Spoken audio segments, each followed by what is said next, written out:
So hi all, welcome to Sanatan Strings YouTube channel. इस YouTube channel पे मैं भगवत गीता का सिंपल और हिंदी एक्सप्लेनेशन कर रहा हूँ। यही स्पॉटिफाई पर भी अवेलेबल है, आप लोग वहाँ पर भी इसको सुन सकते हैं। मैं डिस्क्रिप्शन में उसका लिंक डाल दूंगा। तो आप लोग को अगर ये इंफॉर्मेटिव लग रहा है तो फिर आप लोग इस चैनल को सब्सक्राइब कर लेना। तो चलिए शुरुआत करते हैं। श्रीमद् भगवद गीता चैप्टर 3 श्लोक 18। नेव तस्य कृते नार्तो न कृते नेह कश्चन न चास्य सर्वभूतेषु कश्चिदर्तव्यपाश्रयम्। उस व्यक्ति के लिए न तो अपने बताए हुए कर्मों को करने की आवश्यकता रह जाती है, न ऐसा कर्म न करने का कोई कारण ही रह जाता है।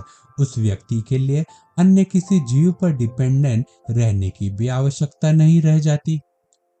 तो भगवान, जैसा कि पिछले श्लोक में कहा गया है, उसका कंटिन्यूशन कर रहे हैं। जैसा कि भगवान ने पिछले श्लोक में कहा ना कि संतुष्ट व्यक्ति जो है उसके बारे में भगवान यहाँ पे बता रहे हैं कि जो संतुष्ट है, जो सेटिस्फाइड है, जिसको और कुछ नहीं चाहिए, वो फिर किसी और पर डिपेंडेंट रहने की उसकी नीड रह ही नहीं जाती, आवश्यकता रह ही नहीं जाती।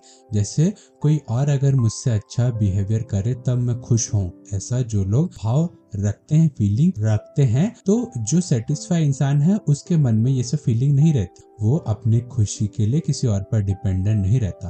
तो इसके लिए भगवान यहाँ पे श्लोक में बताते हैं कि जो संतुष्ट है उसके लिए और कुछ कर्म करने की आवश्यकता ही है नहीं, और वो किसी और पर डिपेंडेंट रहने की भी आवश्यकता है नहीं उस पर।